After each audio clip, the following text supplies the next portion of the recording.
Mati itu kadang-kadang dalam bahasa Arab disebut mati. Asal kata maut, mata, mati. Idza mata ibnu Adam, kalau telah mati anak Adam. Nah, Nabi pakai mati. Allah juga pakai mati. Kullu nafsin dha'iqatul maut. Tiap-tiap yang bernyawa mesti mati. Jadi mati nggak kasar. Kadang kita ini karena lama dijajah Belanda, kita bilang, kue orang jangan bilang mati, mati itu kasar. Kue orang mesti bilang meninggal. Meninggal itu nggak jelas artinya. Bisa meninggalkan rumah, bisa meninggalkan anak istri, bisa meninggalkan pekerjaan, bisa meninggalkan kantor, bisa meninggalkan dunia.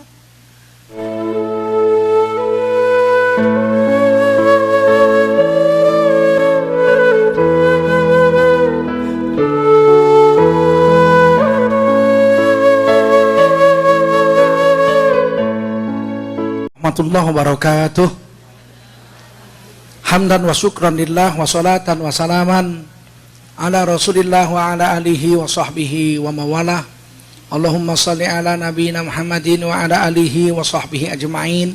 Amma ba'du, qala Allah ta'ala fi kitabihil karim.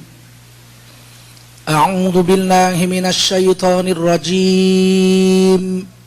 Bismillahirrahmanirrahim.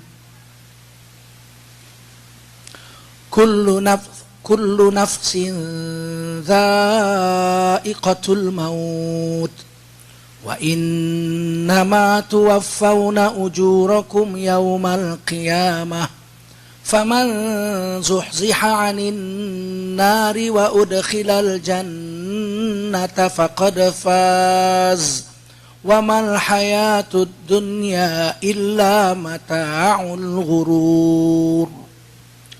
Qala Rasulullah sallallahu alaihi wasallam, laula al-ahya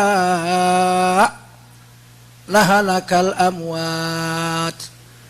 Kalaulah tidak karena bantuan orang yang masih hidup, kata Nabi kita, akan kesulitan besarlah orang yang sudah wafat. Shadaqallahul azim wa sadaqa rasuluhun nabiyul karim. Wa nahnu ala dzalika minasyahidin wasyakirin. Walhamdulillahi rabbil alamin. Bapak Ibu sekalian yang dimuliakan Allah Subhanahu wa taala, keluarga kaum muslimin Los Angeles, Amerika Serikat yang dimuliakan Allah Subhanahu wa taala. Kita bersyukur pada Allah Subhanahu wa taala, selawat salam kita sampaikan untuk junjungan kita baginda Rasulullah sallallahu alaihi wasallam. Dalam Islam diajarkan bahwa kematian itu satu hal yang niscaya. Tidak ada satu makhluk pun yang hidup selama-lamanya. Tiap-tiap yang bernyawa itu pasti mati. Kapan itu tergantung takdir Allah Subhanahu wa taala, ketetapan Allah Subhanahu wa taala. Ada yang baru lahir mati. Ada yang di dalam perut ibunya sudah mati. Ada yang bisa hidup 10 tahun, 20 tahun, 30 tahun. Ada yang 1050 tahun seperti Nabi Adam alaihissalam. Ada yang 950 tahun umurnya baru mati. Seperti Nabi Nuh dengan Siti Hawa, istri Nabi Adam alaihissalam. Itu wafatnya umur 950 tahun. Nabi Ibrahim 200 tahun. Nabi Muhammad 63 tahun. Dan Rasulullah memberitahu pada kita, umur umatku, kata Nabi, itu antara 67 tahun. 60 sampai 70 tahun. Ma baina sittin wa sab'in. Around 60s to 70s. Jadi hanya sekitar 60-70 tahun umur umat Islam. Ada satu-satu nanti yang umurnya 80, 70, 90, tapi tidak banyak. Paling 1 orang, 2 orang. Rata-rata normally 60s to 70s. Ada yang seumur dunia baru mati, seperti iblis. Iblis itu ditiup sangkakala baru mati. Jadi dia selama hidup dunia dia hidup. Ditangguhkan, dia minta ditangguhkan. Ya, maka ditangguhkan oleh Allah hatta yauma yub'atsun, sampai hari kembali, hari kiamat. Ada yang 5.000 tahun seperti jin. Jin itu bisa 4.000 sampai 5.000 tahun. kemudian mati. Jin dari api diciptakan, umurnya 4.000 sampai 5.000 tahun. Ya, sama dengan setan. Setan itu jin yang kafir. Jin yang kafir disebut setan. Kalau jin yang beriman disebut jin. Jin ada yang beriman, ada yang Islam. Dan jin juga digoda oleh setan. Kemudian ada yang sampai dunia kiamat belum mati. Seperti malaikat Jibril, malaikat Mikail, malaikat Israfil dengan malaikat maut. Ini setelah ditiup sangkakala nggak mati. Yang niup sendiri Israfil nggak mati. Jadi ada 4 malaikat tidak mati. Ditambah malaikat yang memikul aras juga tidak mati. Kemudian Allah matikan semuanya. Allah sendiri yang mematikan malaikat Jibril, malaikat Mikail, malaikat Israfil, malaikat maut dimatikan oleh Allah. Setelah itu Allah berfirman, akulah yang hidup, ana uhyi wa ana umit. Aku yang hidup dan aku menghidupkan, aku mematikan. Tidak ada yang hidup kecuali Allah. Huwal hayyul qayyum. Dialah yang maha hidup lagi maha berdiri sendiri. Waktu itu. Nanti kemudian Allah hidupkan malaikat Israfil. Kemudian malaikat Israfil disuruh meniupkan sangkakala kali kedua. Maka hiduplah seluruh yang pernah hidup. Manusia yang pertama dihidupkan Nabi Muhammad SAW. Menyusul Nabi Musa AS. Sehingga dalam satu hadis qudsi ketika sangkakala ditiup, aku hidup. Ketika aku masih antara sadar dengan tidak, aku berdiri, kulihat Nabi Musa sudah bersandar di kaki aras Allah. Artinya Nabi Musa juga sudah hidup. Aku tidak tahu siapa duluan aku atau Nabi Musa. Itu tawaduknya Rasulullah. Pasti duluan Nabi. Karena Nabi sudah berdiri, Nabi Musa masih bersandar. Ya, dari situ kelihatan. Tetapi Nabi itu memang begitu tawaduk. Ketika aku berdiri antara sadar dengan tidak, kulihat Nabi Musa sudah bersandar di kaki aras. Aku tidak tahu apakah aku atau Nabi Musa lebih dulu diciptakan. Tawaduknya. Kalau akal kita udah jelas. Siapa duluan? Yang masih bersandar atau yang sudah berdiri? Ya. Tapi itu nggak perlu didebatkan. Yang jelas Nabi Muhammad hidup dan seluruh kita dihidupkan. Baru nanti kita akan diadili. Ini tentang kematian. Mati itu kadang-kadang dalam bahasa Arab disebut mati. Asal kata maut, mata, mati. Idza mata ibnu Adam, kalau telah mati anak Adam. Nah, Nabi pakai mati. Allah juga pakai mati. Kullu nafsin dha'iqatul maut. Tiap-tiap yang bernyawa mesti mati. Jadi mati nggak kasar.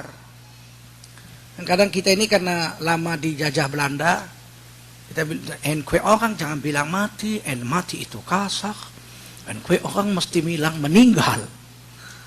Meninggal itu nggak jelas artinya. Bisa meninggalkan rumah, bisa meninggalkan anak istri, bisa meninggalkan pekerjaan, bisa meninggalkan kantor, bisa meninggalkan dunia. Meninggal dunia. Kalau mati jelas artinya satu itu. Apa itu mati? Pedot nyawamu. Mati itu cuma satu aja. Kalau cabut nyawamu, matilah udah. Habis. Nah, jadi jangan bilang mati itu kasar, karena itu bahasa Al-Quran, bahasa hadis.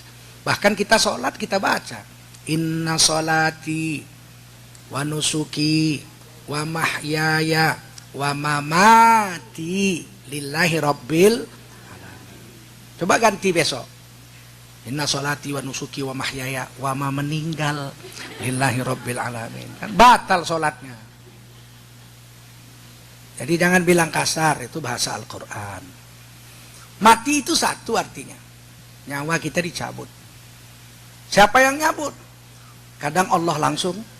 Menurut Quran Allah yatawaffakum. Allah mematikanmu langsung. Kadang-kadang Allah utuskan malaikat maut. Ya, malakul maut. Wukila bikum. Yang diwakilkan Allah untuk nyabut nyawamu. Kadang-kadang tawafathum rusuluna. Kadang-kadang dimatikan oleh beberapa orang malaikat. Jadi ada 3 cara di dalam Al-Quran mati itu. Pertama Allah matikan langsung. Seperti malaikat Jibril, malaikat Mikail kan Allah langsung yang mati. Malaikat maut, siapa yang nyambut nyawanya. Dalam satu kitab dituliskan. Ketika hari kiamat, Tinggal malaikat yang 4, Allah berfirman kepada malaikat maut, malaikat maut, coba kamu pergi cabut nyawamu sendiri. Malaikat maut pergi antara 2 bukit di akhirat sana lah ya, di alam sana, di langit sana. Dicabutnya pelan-pelan banget. Jerit. Malaikat maut bilang sakit banget, gak tahan. Kalau tahu begini aku gak mau nyabut nyawa orang beriman, sakit. Rupanya kalau nyabut orang punya enak aja ya, cetrot gitu kan. Coba cabut sendiri. Nyabut kuku orang tuh dokter enak aja, sabar bu, aduh, sabar, ceket. Coba cabut kukunya sendiri coba. Ternyata nyabut sendiri nggak enak. Allah matikan. Malaikat maut siapa yang nyabut kalau nggak Allah? Ada yang diutuskan malaikat maut nyabut. Malaikat maut punya wajah 4. Wajahnya 4. Kalau dosomuko wajahnya 10. Rahwana wajahnya 10. 10 doso 10 apa 8? 10 dosomuko. Kalau malaikat maut 4. Wajahnya yang paling cantik malaikat maut ada di ubun-ubun. Wajah yang paling cantik di ubun-ubun. Jadi kalau nabi-nabi, rasul-rasul dicabut malaikat maut pakai wajah yang di ubun-ubun. Sehingga yang didatangi seneng, ganteng. Makanya sampai sekarang kita kalau hormat sama orang yang kita pakai bukan wajah yang ini, wajah yang ini. Arigatou gozaimasu. Good morning. Ya kan? Selamat pagi. Pakai yang ini. Ya kan? Jumpa bos. Assalamualaikum bos. Belum dapat THR. Pakai wajah yang di sini itu wajah kehormatan yang di ubun-ubun. Kita membungkukkan badan, memperlihatkan ubun-ubun kita, tanda kita hormat sama orang. Begitu juga malaikat maut, kalau mematikan orang-orang soleh dari golongan nabi-nabi dan rasul-rasul, he uses his face in this place, yang di kepala. Kalau wajah yang kedua, wajah yang normal ini, wajah yang sekarang yang kayak kita punya ini wajahnya cantik juga, ganteng juga, tapi tidak seganteng yang di ubun-ubun. Biasanya dipakai untuk mematikan orang-orang soleh dari golongan kaum muslimin. Dia akan ucapkan assalamualaik, selamat atasmu. Kalau orang Jawa ya kalau nuwun gitu. Loh, kita nanya, who are you gitu ya. Kalau orang Jawa sampai niki sinten? Kalau niki malaikat maut. Oh, malaikat maut. Nggih. Arep ngopo? Ya, medhot nyawamu. Saya ini mau nyabut nyawamu. Kemana kita? Saya mau dibawa kemana? Ke surga. Kamu orang soleh, saya mau bawa ke surga. Maka pada saat itu juga ditunjukkan surga di matanya. Anak istrinya nungguin di sebelahnya, nggak tahu itu kalau malaikat maut sudah datang. Dia lihat malaikat, orang yang hidup nggak lihat, orang yang sakaratul maut lihat.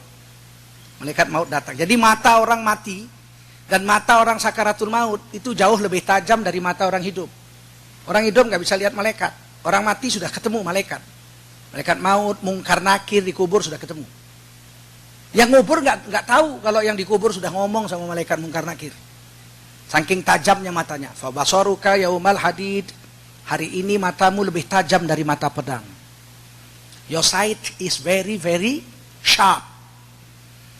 Setelah wafatmu. Jadi waktu mau mati aja udah datang malaikat maut. Kalau orang soleh dikasih salam, assalamualaikum. Kita akan berangkat ke surga, itu surganya. Dinampakkan itu. Itu di Quran ditulis ya. Ditulis Quran di surah Hamim As-Sajadah. Bismillahirrahmanirrahim.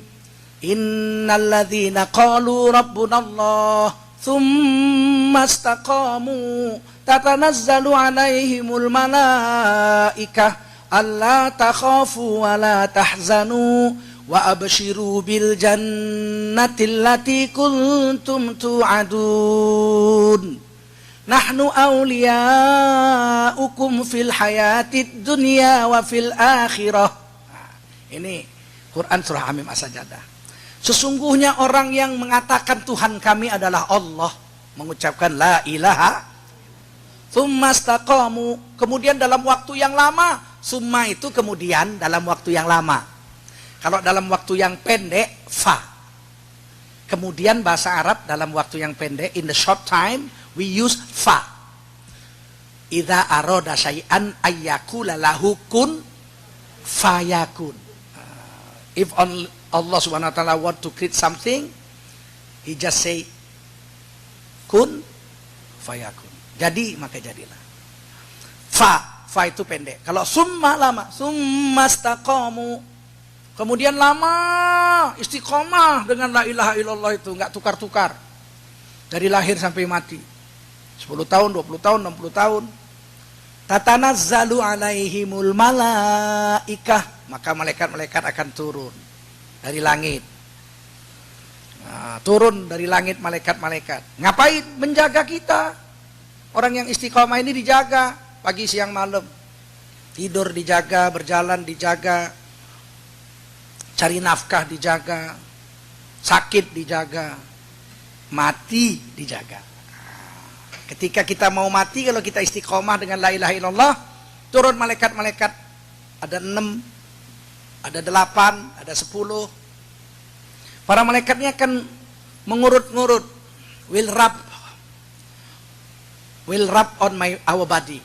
Jadi dari kakinya ada yang ngurut-ngurut. Nanti nyawanya hilang dari kaki sampai dengkul.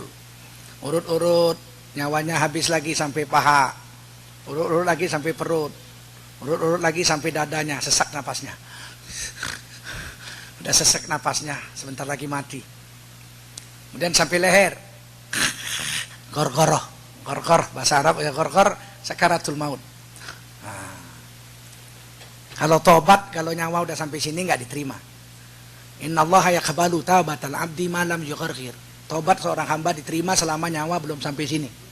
Kalau udah sampai sini sakaratul maut, Fir'aun aja tobat, apalagi preman kampung. Fir'aun aja tobat. Fir'aun tobat, Pak, tapi nyawa udah sampai sini nggak diterima. Saya bacakan kalau nggak percaya di surah Yunus ayat 90 dan 91. Fir'aun itu tobat. Hatta idza adrakahul gharaq. When the soul of Fir'aun is just come into his throat. Waktu Fir'aun hampir mati, nyawanya sudah sampai leher. Qala, he said. Fir'aun berkata, amantu. As a matter of fact, I do believe in God. Amantu. Alladzi la ilaha illa la ilaha illalladzi amanat bihi banu Israel. There is no God but Allah, the God that is prayed by Bani Israel, the God of Moses and Harun. Wa ana minal muslimin. Harun is the brother of Moses. Wa ana minal muslimin. Dan aku ini orang Islam, kata Fir'aun. Jadi Fir'aun mau mati ngucap la ilaha illallah wa ana minal Apa kata Allah? Qala, Allah berkata, al-ana wa qad asaita qablu wa kunta minal mufsidin. Sekarang kau baru tobat.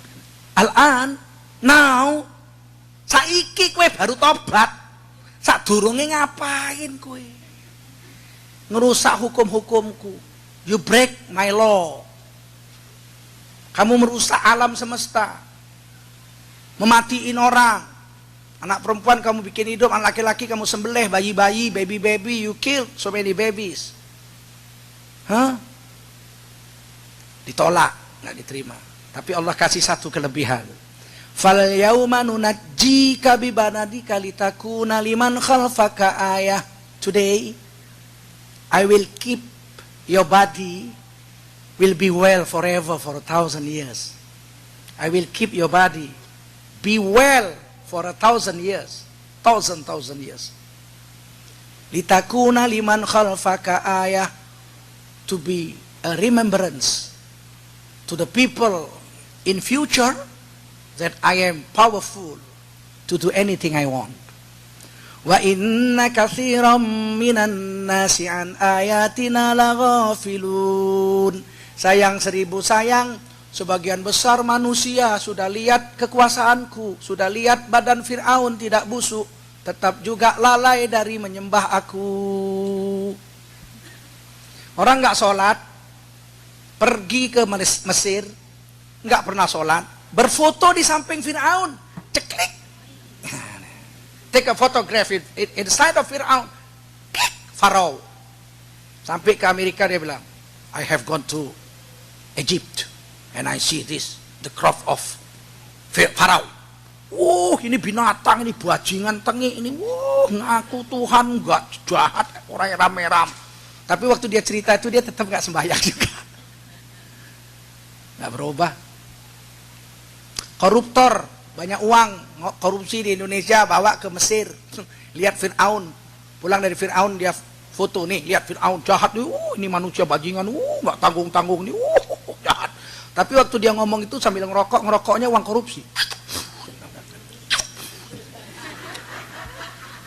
Wa inna katsiran minan nasi an ayatina laghafilun. Sayang seribu sayang, manusia udah lihat kekuasaan kami, kata Allah, tetap aja lalai dari mengingati kami. Fir'aun aja mau tobat, mau mati tobat. Selagi nyawa belum sampai sini, nanti dipijit pelan-pelan, lepas sampai sini. Kalau udah sampai sini tugas malaikat maut nyabut, cret, dari ubun-ubun nyawa itu dicabut. Mati. Ini cara mati. Kita nggak tahu cara yang mana. Kalau kita orang soleh, malaikat maut datang dengan rupa yang kedua ini. Kita diberi salam, assalamualaikum.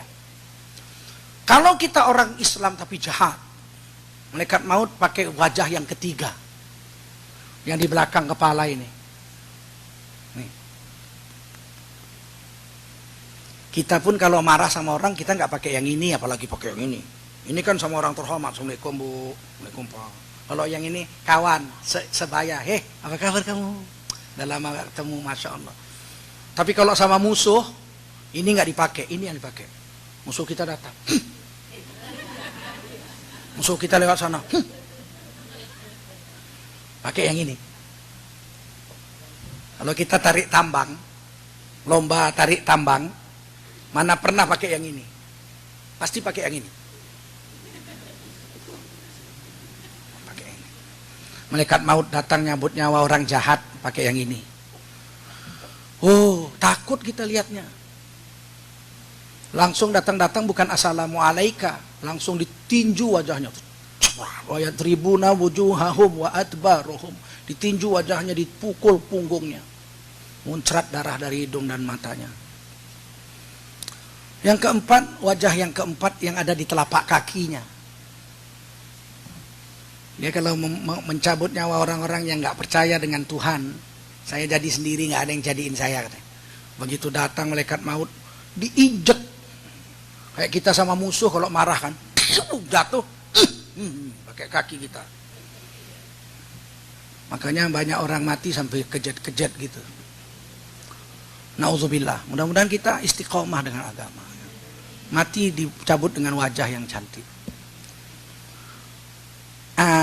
Itu mati. Kadang-kadang dalam istilah agama, di dalam Quran dan hadis, Allah pakai kata wafat. Wafat, kita juga orang Indonesia pakai wafat. Wafat itu asal arti katanya itu wafat itu sempurna. Kalau bahasa Jawanya paripurna. Sempurna. Orang yang wafat, orang yang sudah sempurna. Apanya sempurna? Ulama kita mengatakan ada 3 yang sempurna pada diri orang yang sudah wafat. Pertama, orang wafat itu sempurna rezekinya. Dimakannya. You have eaten all of your rizq. You have drunk all of your rizq. You have breath. All that is created by Allah for you. Kalau Anda semua sudah ambil rezekimu, ambil semua udah, maka datanglah malaikat maut mencabut nyawa. Itu hadis qudsi ya. Allah berfirman, innallaha annan nafsa la tamut hatta tastakmila rizquha. Adalah nyawa manusia tidak akan dicabut oleh Allah sebelum seluruh rezekinya dimakannya. Jadi kalau ini minum rezeki saya nggak mati sebelum ini habis. Rezeki yang ditetapkan untuk saya mesti saya punya, nggak bisa Bapak ambil. Bapak-bapak bisa mengambil harta milik saya. Perampok kita ditodong, oh give your ring, give your watch, oke semua, kacamata boleh, baju-baju boleh. Yang diambil harta saya, milik saya tidak bisa. Rezeki saya tidak bisa. Harta saya milik saya boleh, tapi rezeki enggak. Kalau rezeki saya pasti saya punya. Biar ikan itu lahir di tengah laut Samudra Pasifik, yang ngambil Antonio, nelayannya nama Antonio Losados. Tapi kalau ditulis namanya Tengku Zulkarnain, itu ikan mesti saya yang makan. Biarpun yang beli Pak Farhad, yang masak Ibu Idrus, yang makan saya. Karena udah ditulis nama saya. Antara dua itu, kalau nggak ikannya datangin saya datangin ikannya. Ada satu apel tumbuh di Washington. Apel itu ditulis for Tengku Zulkarnain. Antara dua aja itu. Kalau nggak saya datang ke Washington ngambil apel itu yang terbang ke Jakarta jumpain saya. You believe it, it is a must, harus. Ini takdir, ini rezeki. Kalau rezeki untuk saya habis, datanglah malaikat maut cabut. Selagi saya masih hidup, ada malaikat yang membagi rezeki untuk kita semua. Siapa namanya? Mikail. Malaikat Mikail, orang Inggris bacanya Michael. Nah, malaikat Michael ini nyari rezeki, yang jauh didekatkan, yang dekat dimasukin, yang di atas diturunin, yang di bumi dikeluarin untuk saya. Begitu tinggal sedikit, nasi udah nggak ada, roti udah nggak ada, air udah nggak ada, tinggal udara aja 60 sedotan lagi. Wah, malaikat Michael ngadu sama Allah, ya Allah, nih Tengku Zulkarnain kok rezekinya udah habis ya? Di mana-mana nggak ada, tinggal udaranya pun tinggal 40 sedot lagi. Ya memang ukurannya udah sampai situ. Tugasmu selesai. Tugas hari ini tugas malaikat maut nyabut nyawanya. Pas sedotan ke-60 nggak keluar lagi. Nggak keluar lagi. Habis. Innalillahi wa inna ilaihi raji'un. Kita mati kalau rezeki kita sudah habis. Kalau kita masih hidup berarti ada satu hal, rezeki kita belum habis. Jadi jangan kita bilang saya masih hidup karena sehat. Ihi. Yang baru lahir aja mati, mati. Saya yang masih hidup kan karena saya masih muda, yang baru lahir mati. Saya sehat walafiat. Iya, itu yang pesawat Malaysia sehat semua. Ayo, sehat semua mati. Apa urusannya mati dengan sehat? Saya masih sehat, nggak mungkin mati. Yang sehat mati banyaknya bukan main. Yang sakit nggak mati-mati, nggak kurang-kurang. Ayo, udah 2 tahun di rumah sakit. Makannya aja lewat selang. Serot. Nggak mati-mati. Anaknya udah manggil Ustadz 7. Pak Kiai, apa? Tolong doain bapak saya. Kenapa sih? Udah 2 tahun nggak mati-mati, Pak. Udah 7 Ustadz doain nggak mati-mati. Nggak mati. Rezekinya belum habis.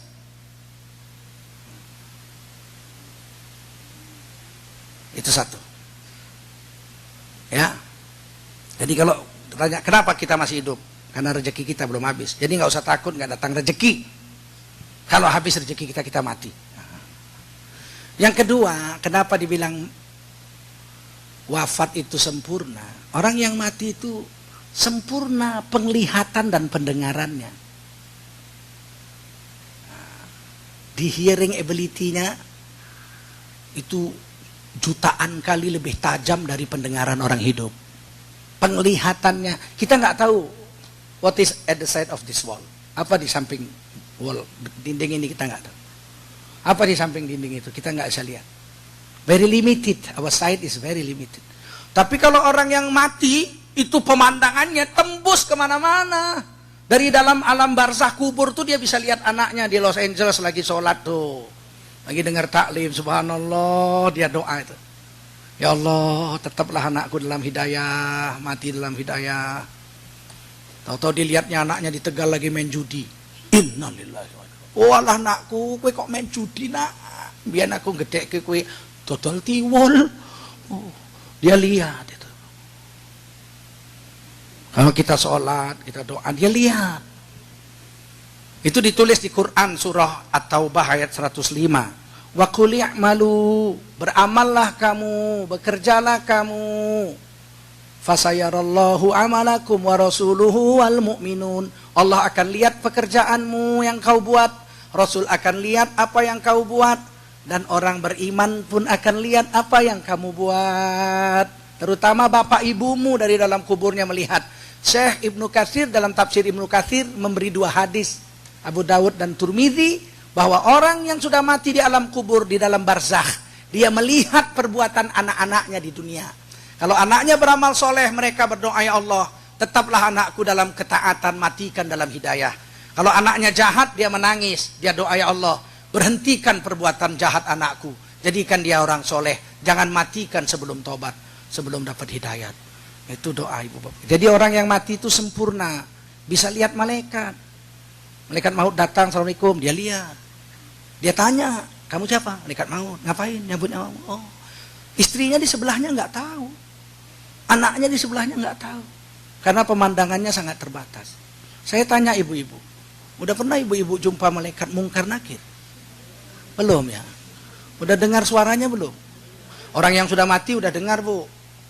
Ditanya, man rabbuka, siapa Tuhanmu? Allahu Rabbi. Allah jawab dia, Tuhanku Allah.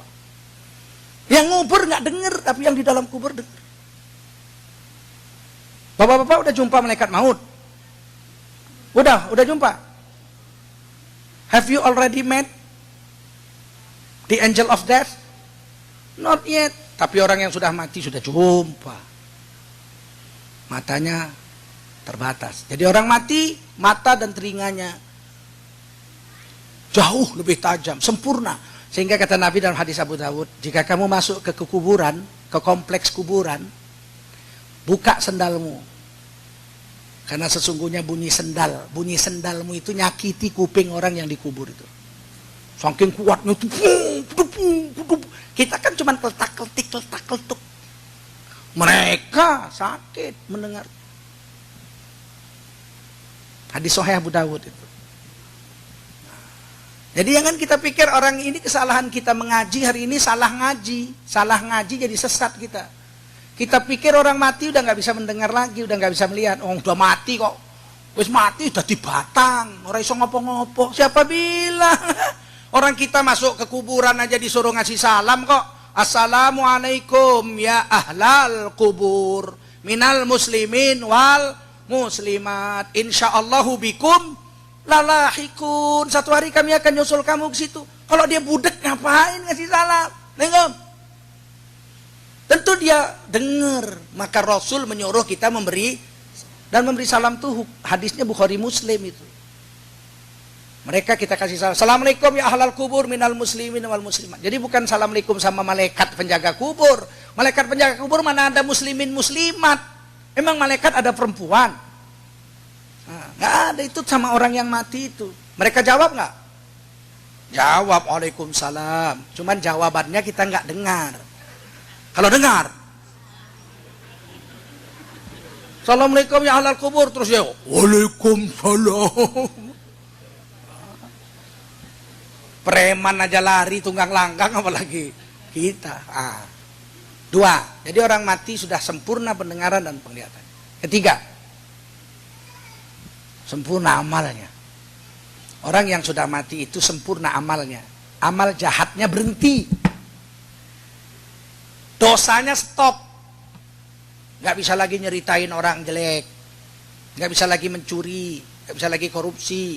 Gak bisa lagi hisap ganja. Gak bisa lagi berbuat dosa, sudah mati. Dosanya berhenti. Tapi pahalanya gak berhenti. Pahalanya jalan terus. Dia pernah sedekah bangun masjid. Selama masjid itu dipakai sholat, pahalanya mengalir terus. Nah, itu hebatnya. Dia umurnya cuma 50. Sholat cuma dari umur 6 tahun. 50. Jadi 44 tahun dia sholat gak pernah tinggal. Nanti di hari kiamat, wa innama tuwaffawna ujurakum yaumal qiyamah. Allah mau sempurnakan pahalamu. Dikasih ini kitabmu, Iqra kitabak, read your book. Ya baca buku catatan amal, kaget ya. Loh, ya Allah, kok pahala sholat sampai 300 tahun? Saya umur 50 mati, sholat saya inqata'a, putus, sholat saya udah putus, 50 udah berhenti, kok sekarang ada pahala sholat sampai 300 tahun? Oh, kamu dulu pernah nyumbang bangun masjid di Los Angeles. Oh iya, selama masjid itu masih dipakai sholat sama orang-orang, pahalanya ngalir ke kamu, namanya sedekah jariyah.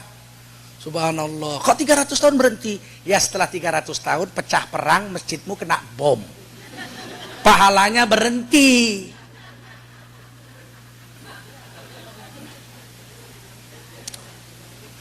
Wa innama tuwaffawna ujurakum yaumal qiyamah. Allah mau sempurnakan pahalamu. Kita nggak bisa baca Quran seumur hidup, buta huruf. Yang mana namanya alif aja nggak tahu kita. Ba kita nggak tahu. Nggak pernah baca Quran. Kita cuma baca Quran kul huwallah aja. Tiba-tiba dibuka catatan amal di hari, loh, kok banyak sekali pahala khatam Quran sampai jutaan. Bagaimana caranya ini ya Allah, saya nggak bisa baca Quran. Kata Allah, kamu dulu pernah nyumbang bangun madrasah hafal Quran. Oh iya, saya pernah bangun dulu di Medan yang disponsori Tengku Zulkarnain. Masya Allah. Itu muridnya ada 40. Tiap hari baca Quran 6 juz. Jadi setiap 3-4 hari mereka khatam. Pahalanya maka mau mengalir. Sampai 100 tahun. Loh, kok 100 tahun kok berhenti?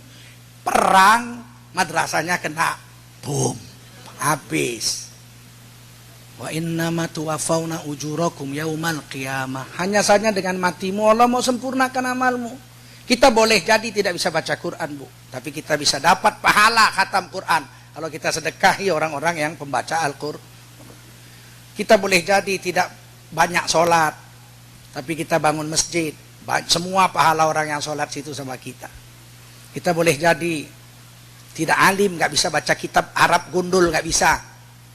Tapi kita pernah sedekah di madrasah pesantren-pesantren. Maka seluruh kitab gundul yang dibaca murid-muridnya itu sama kita pahalanya semua. Karena kita membiayainya. Wa innama tuwaffawna ujurakum yaumal qiyamah. Hanya saja dengan matimu kami mau lipat gandakan pahalamu itu, kata Allah. Itulah yang diartikan sempurna itu. Bapak-bapak yang mulia, ibu-ibu yang mulia. Kalau ditanya, masih adakah hubungan orang yang hidup dengan yang mati? Masih. Tapi katanya putus. Yang putus amalnya, bukan hubungannya. Ini yang sering salah ngaji kita. Ayo kita baca hadis. Idza mata ibnu Adam inqata'a amaluhu. Coba artikan satu kata. Idza, kalau, mata, sudah mati, have passed away.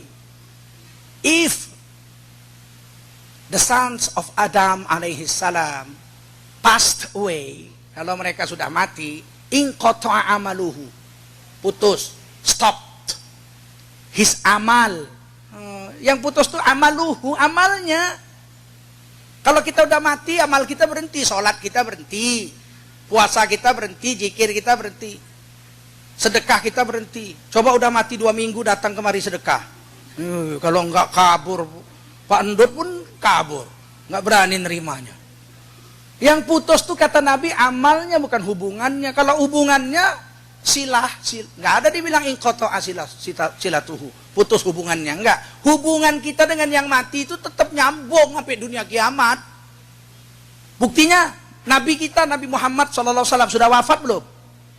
Ada hubungan enggak? Kata Nabi, man shalla alayya salatan wahidatan sallallahu alaihi asyran. Siapa solawat kepadaku sekali, Allah solawat kepadanya 10. Waktu itu Nabi masih hidup. Siapa solawat kepadaku, kan Nabi masih hidup, Allah solawat sama dia 10 rahmat. Sekarang Nabi sudah wafat, kita solawat sama Nabi, tetap dapat 10 enggak? Kan enggak putus. Kalau kita haram melihat aurat orang hidup, haram toh? Ada perempuan mandi kita lihat, haram nggak? Kalau ada orang mati dimandiin kita intip, berdosa nggak? Sama aja. Lihat aurat orang hidup berdosa, lihat aurat orang mati juga. Kalau kita menceritakan aib orang hidup, berdosa nggak? Kalau kita ceritakan aib orang yang udah mati, berdosa nggak? Sama aja. Kalau kita injek-injek tubuh orang hidup, berdosa nggak?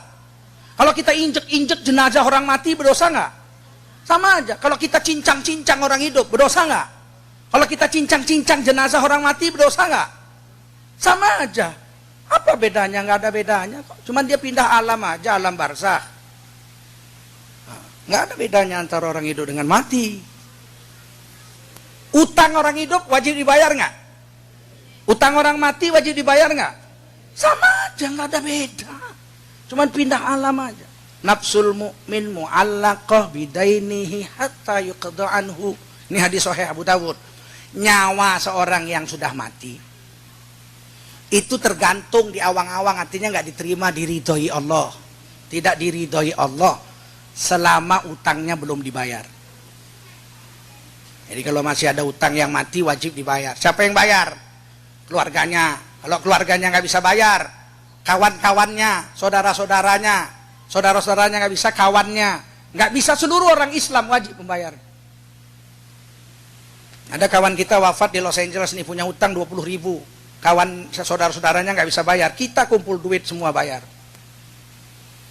Syukur-syukur yang punya piutang mau mengikhlaskan, udah nggak usah bayar, saya ikhlaskan, itu lain.